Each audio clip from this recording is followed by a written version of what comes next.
वहां कर दिया। फिर दूसरी खबर आती है कि जी इजराइल ने आईसिस का एक ऑपरेटिव पकड़ा और खूब सारे हथियार पकड़े उससे, ठीक है। तीसरी खबर आती है तैयब अर्दोगन ने 115 आईसिस के जहादी पकड़े और कह रहा जी इनको क्रिसमस और न्यू ईयर पे बहुत बड़े अटैक करने थे और ये तुर्किया में थे और हमें अभी भी पता लगा है, हमने 124 रेड करके 115 जहादी पकड़े, विच इज अगेन कॉमिकल। तो क्या समझ आ रहा है? ISIS is on the rise. मैं आपको कंफर्म कह रहा हूं, ISIS is on the rise.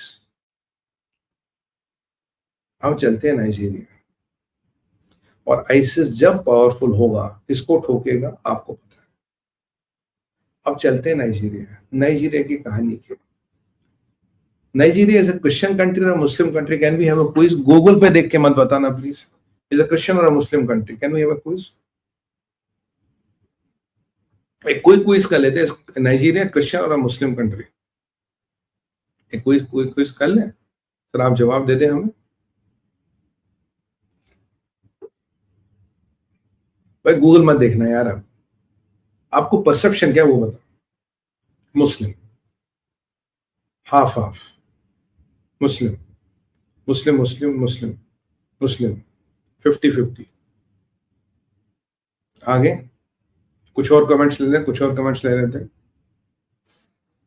I am trying full screen mode, seeing does it work? हाँ, लेट मी ट्राई। अगर वॉइस क्रैक हो रही, team call me up. Okay, is my voice clear? Can you hear me? Can you hear me? Okay, I have to go again to the half screen mode. Just give me a second. अरे यार क्या हो गया इसमें? Give me a second. Okay, oh sorry. Oh, okay. Can you hear me loud and clear? Christianity. Can you hear me? Muslim. Christian country. Muslim.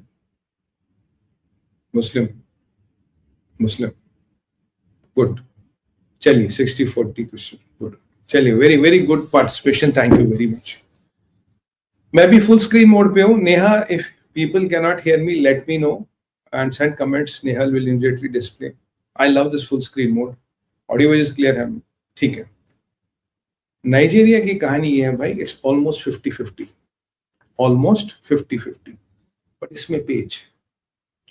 अब जो northern Nigeria है, यहाँ रहते मुसलमान, नॉर्थ और ईस्ट की तरफ। साउथ और वेस्ट की तरफ, मोस्टली साउथ की तरफ रहते क्रिश्चियन। कैपिटल बीच में है। तो समस्या क्या है? समस्या वही है, कर्नल गद्दाफी ने जो कहा था कि भाई हम यूरोप को पे कब्जा करेंगे बिना एक गोली चलाए।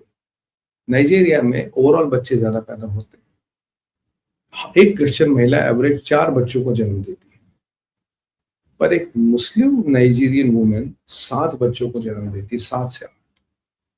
यानी कि मुसलमानों का बर्थ रेट डबल है। 20 सालों में नाइजीरिया का गेम ओवर है।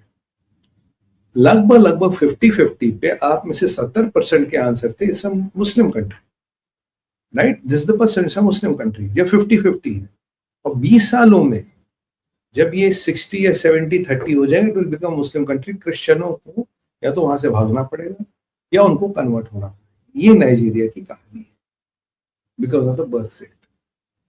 अब यहाँ जो गवर्नमेंट है वो भी लगभग 50-50 पे होती है, इनका एक अरेंजमेंट होता है। अब ट्रम्प कहता है कि जी मैंने नाइजीरिया की गवर्नमेंट ने मुझे रिक्वेस्ट किया था। नाइजीरिया की गवर्नमेंट कहती है नहीं, सारे आतंकवादी, इस पे रिलीजन पे कोई मतभेद नहीं। क्यों? अब कहानी ये है कि नाइजीरिया के क्रिश्चियनों ने इनको रिक्वेस्ट किया और नाइजीरिया के मुसलमानों को चुल लग गई। क्या तुमने मुसलमान मार दिया हमारे देश में? या अल्लाह, कैसे मार दिया? ये तो हमारे फ्यूचर एसेट्स है, ये तो इस्लामाइजेशन, दारुल इस्लाम बनाने की सिपाही है, तो दारुल इस्लाम के प्रोजेक्ट पे काम कर रहे थे, तुमने आके इन्हें मार दिया। अब नाइजीरिया अब ने ये स्टेटमेंट इसलिए भी दिया कि थोड़ी हमारी टेरिटोरियल सॉवरेनिटी बची रही, नहीं तो बोलोगे जी अमेरिका ने आपकी टेरिटोरियल सॉवरेनिटी वायलेट कर। अब सवाल ये कि ट्रम्प का क्रिश्चियन जागा, जैसे वहां रहमान का छोटा मुल्ला जागेगा चुनाव के बाद? नहीं, ट्रम्प का क्रिश्चियन कुछ नहीं जागा। देखिए, एक तो आइसिस ऑन द राइज, दूसरी बात ट्रम्प कुछ ऐसा करना चाहता है कि ये मागा वालों को खुश रखना चाहता है। देखो, चाइना ने सोयाबीन नहीं खरीदा, चाइना ने मक्का नहीं खरीदा, ठीक है, चाइना ने आज इनकी 20 डिफेंस कंपनियां बैन कर दी। अच्छा, यहाँ डाइवर्सिटी वीजा कैंसिल कर दिया, H1B पे चोट कर ली, कहीं ना कहीं ये दिखाया जा रहा है। 29 कंट्रियों पे आपने 20 हो गए, 29 कंट्रियों पे आपने बैन लगा, कहीं ना कहीं आप मार्का को पुश कर रहे हैं, हमारे काम आ रहा है, we are for Christian. JD Vance Christian values की बात करें, जेडी वेंस आजकल एरिका क्रिक से बड़े मिलनसार हो रहे हो, कोई बड़ी बात नहीं उषा वेंस जी को वो डिवोर्स कर दे, और क्योंकि प्रेशर बहुत बड़ा, जब ये सारी राजनीति कर रहे क्रिश्चियन क्रिश्चियन क्रिश्चियन, और अब उसी क्रिश्चियन राजनीति और उसी मांगों को सपोर्ट करने के लिए कर रहे हैं, क्योंकि ISIS is on the rise, मान के चलिए। और तैयब अर्दोगन ने भी जो कल किया वो मजबूरी में किया, नहीं तो तैयब अर्दोगन ये कभी नहीं करता। अब इस सब को दिखाने के लिए, बचाने के लिए डोनाल्ड ट्रंप ने ये हरकत की। ये नहीं कि आज उसका क्रिश्चियन जाग गया और क्रिसमस का मौका कह रहे क्रिश्चियनों को बचाने के लिए हम जाके इनको ठोक रहे हैं। Believe it or not, this is the real story. This is what Trump is trying to do. तो ये कहानी यहाँ होती है, it is going to get complicated, क्योंकि नाइजीरिया में रिएक्शन है कि जी अगर आप करोगे तो हमें और मारेंगे। अब बेचारा क्रिश्चियन जो है वो लड़ नहीं पाता। बट एक चीज अच्छी है, नाइजीरिया से मुझे बड़ी उम्मीद है। समझ गए क्या उम्मीद है? नाइजीरिया से मुझे मित्रों बड़ी उम्मीदें हैं। छोटा स्क्रीन करता हूँ भाई। नाइजीरिया से मुझे बड़ी उम्मीद है। समझ गए कौन सी उम्मीदें हैं? एक बार कमेंट तो डाल दीजिए।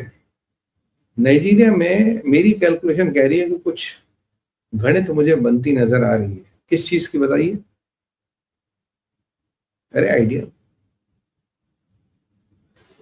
ऑयल। अरे सर हमेशा हर चीज में व्यवसाय ही क्यों लाते हो?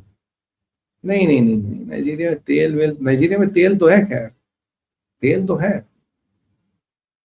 अरे सर आपको इतनी बड़ी गणित समझा दी, समझिए ना नाइजीरिया में क्या होगा अल्टीमेटली।